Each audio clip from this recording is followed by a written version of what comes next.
नमस्कार साथियों, स्वागत है आपका अपने यूट्यूब चैनल वाईके ऑनलाइन एजुकेशन में। दोस्तों, पटवारी, लेखपाल और फॉरेस्ट गार्ड इत्यादि भर्तियां हमारे यूकेपीएससी के द्वारा करवाई जा रही हैं और बहुत जल्द उनके पेपर होने वाले हैं। दिसंबर से स्टार्ट हैं।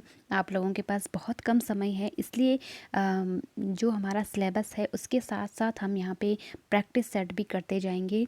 तो आप लोग अपनी प्रैक्टिस के साथ साथ अपनी जो पढ़ाई है, अन्य जो भी चीज़ें आप पढ़ रहे हो उसके साथ साथ प्रैक्टिस सेट ज़रूर कीजिए, क्योंकि प्रैक्टिस सेट करने से आपको बहुत हेल्प मिलती है।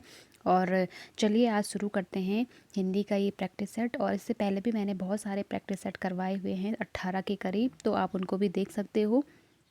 आज इसी क्रम में हमारा 19वां प्रैक्टिस सेट है और इसमें मैंने कुल 20 प्रश्न लिए हैं, जो कि आपकी परीक्षा की दृष्टि से बहुत महत्वपूर्ण है। यहाँ से कोई भी प्रश्न जो है आपके पास सेम टू सेम भी उठाया जा सकता है और किस तरह के प्रश्न बनते हैं इससे आपको एक आइडिया आ जाएगा। तो चलिए शुरू करते हैं। यदि आपने अभी तक चैनल को सब्सक्राइब नहीं किया है तो कर लीजिए और अपने दोस्तों के साथ शेयर करना बिल्कुल भी ना भूलिए। आपके कोई भी प्रश्न हो तो हमें कमेंट बॉक्स में आप लिख सकते हो। तो चलिए बढ़ते हैं आगे। आज का सबसे पहला प्रश्न है, वर्तनी की दृष्टि से शुद्ध शब्द है। तो आपको बताना है परीक्षा, परीक्षा, परीक्षा या परीक्षा। तो आपको पता है कि हम परीक्षा परीक्षा ऐसे लिखते हैं, ठीक है। तो ध्यान रखिए, जब भी आपको इस तरह की वर्तनी पूछी जाती है जहाँ पे चार सेम हो, तो आपको पहले उस सारे शब्दों को ध्यान से देखना होता है, क्योंकि ये शब्द ऐसे होते हैं जिन्हें हम बार बार अपने जीवन में कहीं ना कहीं प्रयोग तो करते हैं, लेकिन हमें वो ध्यान में मतलब हम उन्हें याद नहीं कर पाते, लेकिन हमारे वो अनकॉन्शियस माइंड में ज़रूर कहीं रहते हैं। तो आप एक बार गौर से देखिए तो परीक्षा आपको पता चलेगा कि इसी तरह से लिखा जाता है, ठीक। तो अगर आपको फिर भी याद नहीं होता है तो आप इनको नोट डाउन करते रहिए। जैसे ये शुद्ध शब्द है तो इसको आप करीब 10 बार लिखने की कोशिश कीजिए। चलिए बढ़ते हैं दूसरे प्रश्न की ओर। वर्तनी की दृष्टि से शुद्ध शब्द का चयन कीजिए। तो यहाँ पे भी चार ऑप्शन आपको सेम दिख रहे हैं। अनुग्रहित, अनुग्रहित, अनुग्रहित, अनुग्रहित, अनुग्रहित। तो कौन सा सही है बताइए जल्दी से। वीडियो पॉज कीजिए, ध्यान से देखिए प्रश्न को और अपना आंसर लगाने की कोशिश कीजिए। तो बिल्कुल ये भी नहीं होता है, ठीक है। तो क्योंकि ग्रह ऐसे नहीं लिखा जाता है, ग्रह ये घर वाला होता है, ठीक है। अनुग्रहित का मतलब होता है किसी चीज़ को मतलब सहर्ष स्वीकार करना, ठीक है। तो यहाँ पे बी ऑप्शन सही हो जाएगा। इसको आप नोट डाउन करते रहिए, ये बहुत बार पूछा गया है, ठीक है। इसके बाद तीसरा प्रश्न है, वर्तनी की दृष्टि से शुद्ध शब्द है। तो देखो आपके पास नरक, नर्क, नरक या रनक, ये तो कोई शब्द नहीं है, ठीक है, क्योंकि रॉ पहले नहीं आता है, ये भी गलत हो जाएगा। अब यहाँ पे आपके पास दो शब्द दिए हुए हैं, ठीक है, एक है नरक और एक है नर्क। तो हम दोनों का ही प्रयोग करते हैं और दोनों ही शुद्ध हैं। अब आप कहेंगे कि दो कैसे शुद्ध हो सकते हैं। देखिए, क्योंकि हम हिंदी पढ़ रहे हैं तो उस दृष्टिकोण से हमारा ये सही हो जाएगा, ठीक है, नरक। और अगर हम तत्सम शब्द की बात करें, यानी कि जो संस्कृत के शब्द होते हैं, जो संस्कृत से ज्यों के त्यों लिए जाते हैं, उन्हें तत्सम शब्द कहते हैं। तो ये तत्सम शब्द में हो जाएगा, यानी कि संस्कृत का शब्द है ये, ठीक है। तो क्योंकि हम हिंदी पढ़ रहे हैं तो अगर आपके पास कभी इस तरह के ऑप्शन बनते हैं तो आप हमेशा इसको सही करिए, क्योंकि हम हिंदी पढ़ रहे हैं और हिंदी में नरक हम कहते हैं, ठीक है। क्योंकि संस्कृत के जो तत्सम शब्द होते हैं ना, उसका तद्भव है नरक, ठीक। तद्भव का मतलब जो उससे सरलीकृत होकर के बना हुआ है। तो यहाँ पे आपको ए ऑप्शन आपका सही हो जाएगा, ठीक। कभी आपको इस तरह से पूछ लिया जाए, मान लो नरक का तत्सम बताइए, तद्भव बताइए, तब भी आप नरक करेंगे। और कभी नरक का तत्सम पूछेंगे तो आपको नर्क लिखना है, ठीक। ओके, इसके बाद चौथा प्रश्न है हमारा, वर्तनी की दृष्टि से शुद्ध शब्द का चयन कीजिए। तो बताइए कौन सी वर्तनी शुद्ध है। सारे आपके पास सेम टू सेम दिए हुए हैं, तो यहाँ पे बिल्कुल आप अपना आंसर लगा सकते हो। हमारा चौथे प्रश्न का शुद्ध मतलब जो वर्तनी है वो है टिप्पणी, ऐसे लिखते हैं, ठीक है। फिर अगला वही शुद्ध वर्तनी से प्रश्न है, शुद्ध वर्तनी वाला शब्द का चयन कीजिए। बहुत बार आपसे ये प्रश्न पूछे गए हैं और आपको ध्यान रखना है। देखो, अंत्याक्षरी, पूजनीय, तदोपरांत, कवियित्री। तो देखो अंत्याक्षरी ही यहाँ पर सही लिखा हुआ है, तदोपरांत नहीं होता है, तदुपरांत होता है, ठीक है। तदुपरांत ऊ की मात्रा होती है, ओ की नहीं होती है, ठीक। इसके बाद पूजनीय नहीं होता है बल्कि पूजनीय होता है, ठीक है। पूरा इस तरह से लिखा जाता है, पूजनीय। और कवित्री नहीं होता है बल्कि कवयित्री होता है, ये भी आपको ध्यान रखना है, ठीक है।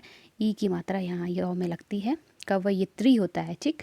तो इनको भी आप नोट डाउन करते रहिए। इसके बाद देख लीजिए, छठा प्रश्न है, सूर्य का पर्यायवाची शब्द है। यहाँ आपको पर्यायवाची से बताने हैं।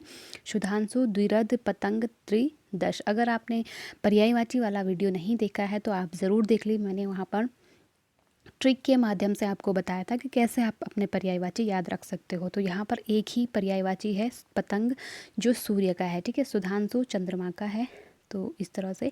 इसके बाद सूर्य, फिर अगला सूर्य, क्योंकि मैंने बताया था सूर्य का बहुत इंपॉर्टेंट है, अक्सर पूछा जाता है, ठीक। तो देखिए फिर से सूर्य का पर्यायवाची पूछा गया। ये प्रीवियस क्वेश्चन पेपर से उठाए गए प्रश्न हैं, तो आपको इनको ध्यान से देखना हो और हल्के में बिल्कुल भी नहीं लेना है, ठीक है। फिर से आपके पास पूछ रहे सूर्य का पर्यायवाची, तो भास्वर भी नहीं है, प्रकाश, तेज, ये सब कोई भी नहीं है। और यहाँ पर एक ही है मार्तंड, मार्तंड भी कहते हैं सूर्य को, ठीक। फिर अगला है चांदनी, चांदनी का पर्यायवाची शब्द नहीं है। तो यहाँ पर चंद्रातप, कौमुदी, ज्योत्सना, ये सब चांदनी के नहीं हैं, बल्कि सॉरी, ये सब चांदनी के पर्यायवाची यहाँ पे नहीं है, पूछ रहा है ना। तो यहाँ पे मयंक नहीं है, ठीक है। मयंक क्योंकि चंद्रमा का पर्यायवाची है, ठीक है, ये भी आपको ध्यान रखना है। और बाकी चंद्रातप, कौमुदी और ज्योत्सना ये चांदनी के पर्यायवाची हैं। अभी आपको यहाँ के 3 पर्यायवाची आपको चांदनी के पता चले हैं, इनको भी आप याद रखिए, ठीक। और एक आपको पता चला मयंक किसका है, चंद्रमा का है। तो आप मल्टीपल दृष्टिकोण से सोचने का और समझने का प्रयास करिए। निम्नलिखित में से कौन सा शब्द सरस्वती का पर्यायवाची नहीं है। यहाँ पे क्वेश्चन भी आपको ध्यान से पढ़ना होता है, क्योंकि कई बार हम क्वेश्चन को पढ़ने में ही गलती कर देते हैं और अपना आंसर फिर गलत लगा लेते हैं। तो क्वेश्चन को 2 से 3 बार आप पढ़ने की कोशिश करिए। देखिए, वीणा पाणी भी सरस्वती को कहते हैं। वीणा जिसके हाथ में हो, ठीक है, पाणी का मतलब होता है हाथ, तो जिसके हाथ में वीणा हो सरस्वती होती हैं, ठीक। महाश्वेता, अब आपने देखा होगा सरस्वती के जो पूरे वस्त्र होते हैं, सारी चीज़ें उनके पास श्वेता मतलब सफ़ेद, तो पूरी सफ़ेद उसमें पोशाक में होती हैं, तो इसलिए उनको महाश्वेता भी कहा गया है, ठीक। और भारती भी हम माँ सरस्वती को ही कहते हैं। पद्मा यहाँ पे लक्ष्मी का पर्यायवाची है, ठीक है। तो ये भी आपको ध्यान रखना है, लक्ष्मी का पर्यायवाची पद्मा यहाँ पे सही इसका आंसर हो जाएगा, ठीक। ओके, इसके बाद देखो, अब फिर अगला प्रश्न है हमारा, निम्न में से महाप्राण वर्ण कौन से हैं। तो महाप्राण मैंने आपको बताए थे कौन से होते हैं, दूसरा और चौथा है। अगर आपने वर्ण वाला वीडियो नहीं देखा है तो आप देख लीजिए। किसी भी वर्ग का, हमने बताया था ना 5 वर्ग होते हैं 5 अक्षरों के, तो किसी भी वर्ग का दूसरा और चौथा वर्ण जो होता है वो हमेशा महाप्राण होता है। और पहला और तीसरा, पांचवा क्या होते हैं, अल्प प्राण होते हैं। तो क तो पहला वर्ण हो गया, चौ भी ये नहीं होगा, अपने आप ही एलिमिनेट हो जाएगा। तो भी पहला है, ये भी नहीं होगा, ठीक है।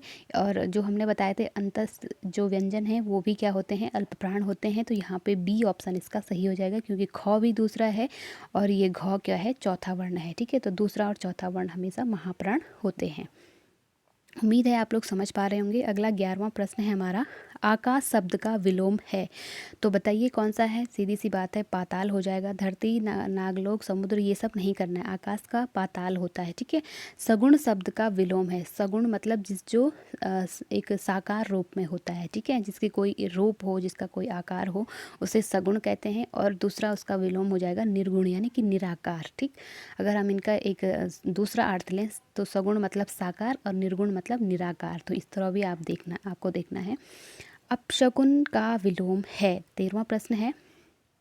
तो अपशकुन कहते हैं ना, अपशकुन हो गया, तो अपशकुन का मतलब बुरा होना, ठीक है। और उसका विलोम हो जाएगा शकुन, यानी कि अच्छा, ठीक। निम्न में से कौन सा आवेशित शब्द का विलोम है। फिर आपको विलोम बताना है, तो आवेशित का हमेशा अनावेशित होता है, ठीक। ओके, इसके बाद है अर्जन। अर्जन शब्द का विलोम है। अर्जन का मतलब होता है ग्रहण करना, ठीक है। और व्ययन उसका क्या हो जाएगा, विलोम हो जाएगा, ठीक। व्ययन का मतलब होता है बेचना, इस तरह से, ठीक है, या देना, दान करना या बेचना, ठीक। कथित शब्द का विलोम है। कथित यानी कि जो कहा गया हो, ठीक। और उसका विलोम क्या हो जाएगा, अकथित, जो न कहा गया हो, ठीक। ओके, अगला 17वां प्रश्न है, प्रच्छन्न शब्द का विलोम है। प्रच्छन्न का मतलब होता है खुला हुआ, ठीक। और उसका विलोम हो जाएगा प्रतिपन्न, यानी कि एकदम जिसे हम कह सकते हैं बंद या घिरा हुआ, ठीक। तो प्रतिपन्न हो जाएगा। ध्यान रखिए बहुत बार पूछे गए प्रश्न हैं, ये आपके पास फिर से आ सकते हैं। निम्नलिखित में से कौन सा शब्द प्रभावी का विलोम नहीं है। अब आपको ये ध्यान रखना है कि प्रभावी के एक से अधिक विलोम भी हो सकते हैं या एक से अधिक तरह से भी वो आपसे पूछ सकता है। तो देखो अप्रभावी लग रहा है तो ज़रूरी नहीं है कि वो हमेशा आपको प्रभावी का विलोम अप्रभावी ही बताए। वो निष्प्रभावी भी ऑप्शन में आ सकता है और प्रभाव शून्य भी आ सकता है, तो अप्रयुक्त नहीं होगा, ठीक है। देखो प्रभाव शून्य यानी कि जिसका कोई प्रभाव नहीं हो, निष्प्रभावी मतलब भी वही होता है जो कोई जिसमें कोई प्रभाव ना हो, और अप्रभावी मतलब नहीं, तो जिसका कोई प्रभाव नहीं है। तो देखो प्रभावी शब्द का 3 प्रकार से आपसे विलोम पूछे जा सकते हैं, ठीक है। तो ये भी आपको ध्यान रखना है। ओके, 19वां प्रश्न है सेकंड लास्ट। हिंदी भाषा में वे ध्वनियाँ कौन सी हैं जो दूसरी ध्वनियों की सहायता से बोली या लिखी जाती हैं। तो बहुत इंपॉर्टेंट प्रश्न है। मैंने स्वर वर्णमाला वाला जब स्वर व्यंजन हम पढ़े थे वर्णमाला में, तो मैंने वहाँ आपको बताया था कि स्वर क्या होते हैं, स्वतंत्र होते हैं, इन्हें किसी की सहायता नहीं लेनी पड़ती है। और व्यंजन हमेशा किस पर आधारित होते हैं, स्वरों पर आधारित होते हैं। तो व्यंजन वर्ण वे वर्ण होते हैं जो हमेशा दूसरी ध्वनियों की सहायता से बोली या लिखी जाती हैं, ठीक है। तो व्यंजन हमेशा आप देख पाते हैं, जैसे क हम कह रहे हैं तो इस क में क्या लगा हुआ है, अ लगा हुआ है, ठीक। तब जाकर के हमारा क पूरा होता है। अभी तो ये हलंत के साथ है, ठीक। तो इस तरह से ये वर्ण व्यंजन क्या होते हैं, स्वरों पर आधारित होते हैं, ठीक।